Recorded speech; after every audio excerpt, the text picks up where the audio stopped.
Olá pessoal, nesse vídeo eu vou estar falando sobre as questões do quiz 3.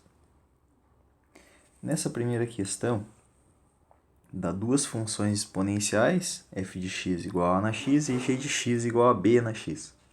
E aqui tem um detalhe bem importante, que diz que o valor de x, o x pertence aos números reais. Ou seja, ele vale todos os números negativos, zero, todos os números positivos. Outra condição diz que o a é maior que zero e diferente de 1, e que o b é maior que zero e também é diferente de 1. Tá? Então, o que a gente pode fazer aqui quando a gente for testar as afirmativas? Ó, diz aqui o seguinte, se a é maior que b, então a na x é maior que b na x. Como é que a gente pode testar isso? A gente escolhe um a e um b. Por exemplo, 2, não pode ser 1, né? Então, vamos botar assim, ó, 3 e 2, ou seja, 3 é maior que 2. Agora está dizendo o seguinte, né? Quem é que está fazendo o papel do A? É o 13. Quem é que está fazendo o papel do B?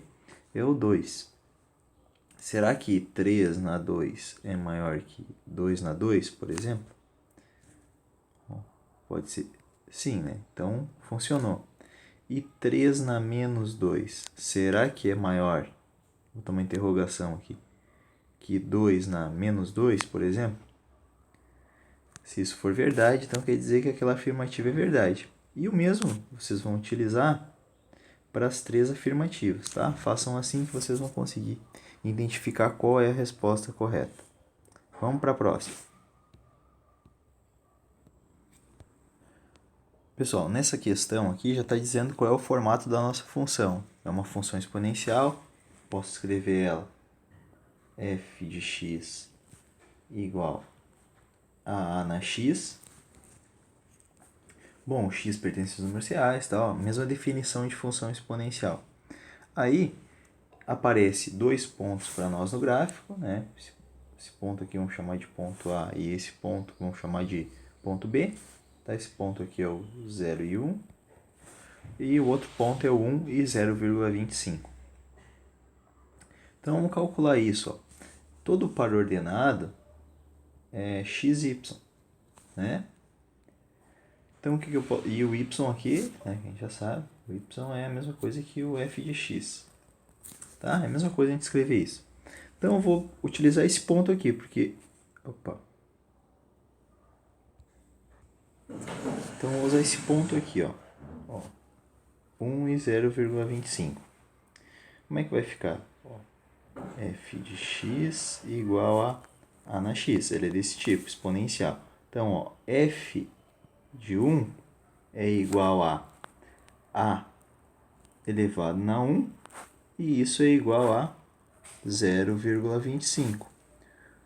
Tá? O que é 0,25, pessoal? É a mesma coisa que 1 dividido por 4, né? Porque é 25%, tá? É 1/4, a gente pode dizer.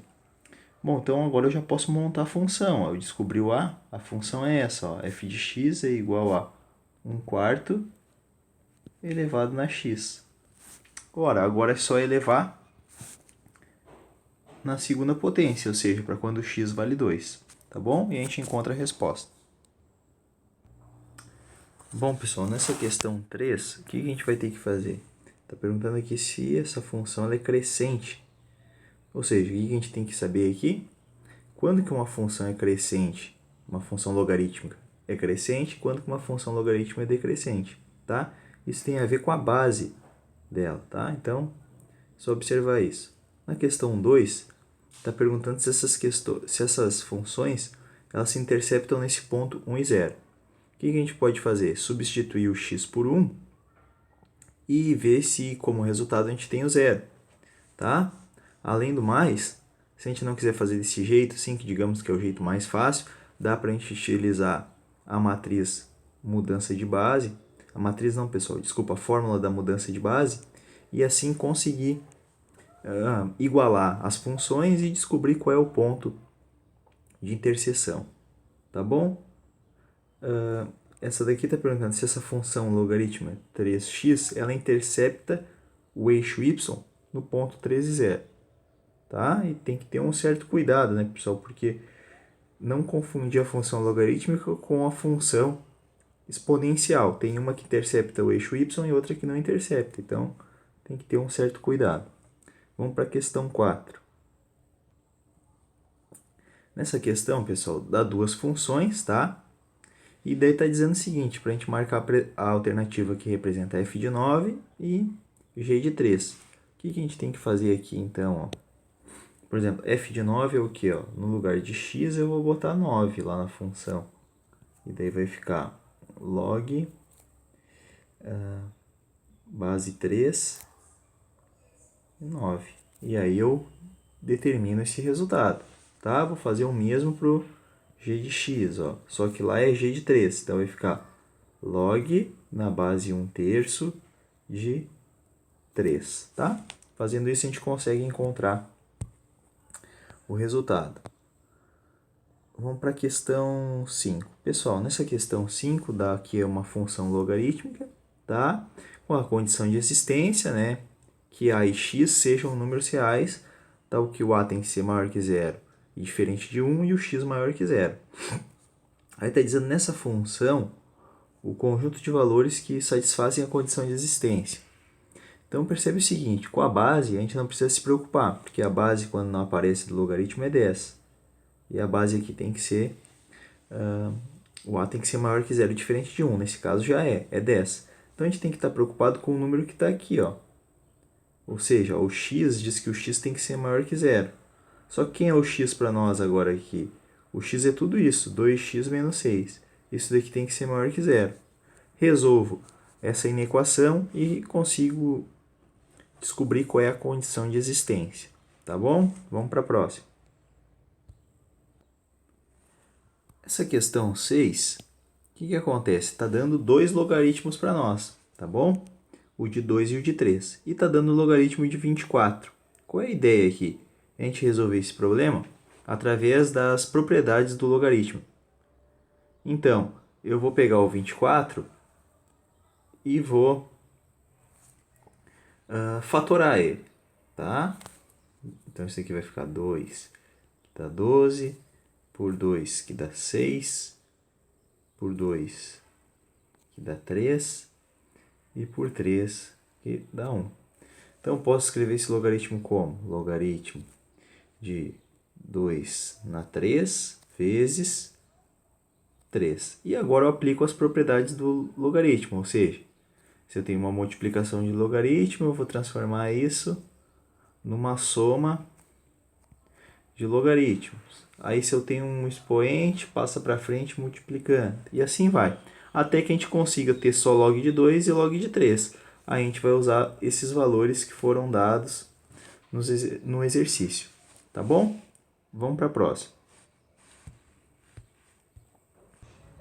Pessoal, esse exercício aqui é bem parecido com o que eu já ensinei ali em outro exercício. Bem parecido. Qual é a ideia? A gente vai usar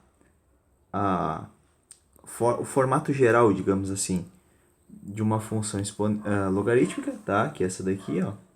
Opa. Y igual a logaritmo de x na base a.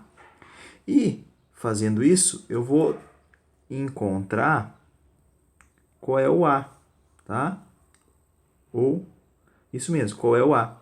Encontrando o a, que no caso é a base, a gente consegue resolver o logaritmo. Então, a gente tem dois pontos aqui que a gente pode usar, ou o 4 e o 1, ou o 0,25, que é 1/4, e menos 1. Tá bom? Feito isso, a gente vai ter f de x ou y igual a logaritmo de x na base que a gente descobrir. E aí eu só vou colocar o valor de 2 ali e vou conseguir encontrar o resultado. Tá bom, pessoal? Vamos para o próximo.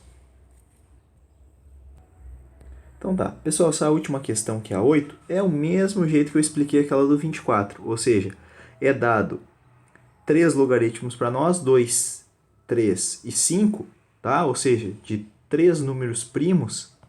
Então, qual é a ideia? A gente fatorar o 30 em fatores primos e utilizar aquelas regras, as propriedades dos logaritmos e assim conseguir encontrar a resposta, tá bom? Eu não vou fazer aqui que senão vai ficar muito fácil, vocês já vai ficar praticamente a resposta pronta, tá bom? Se tiverem dúvida, é só entrar em contato. Um abraço.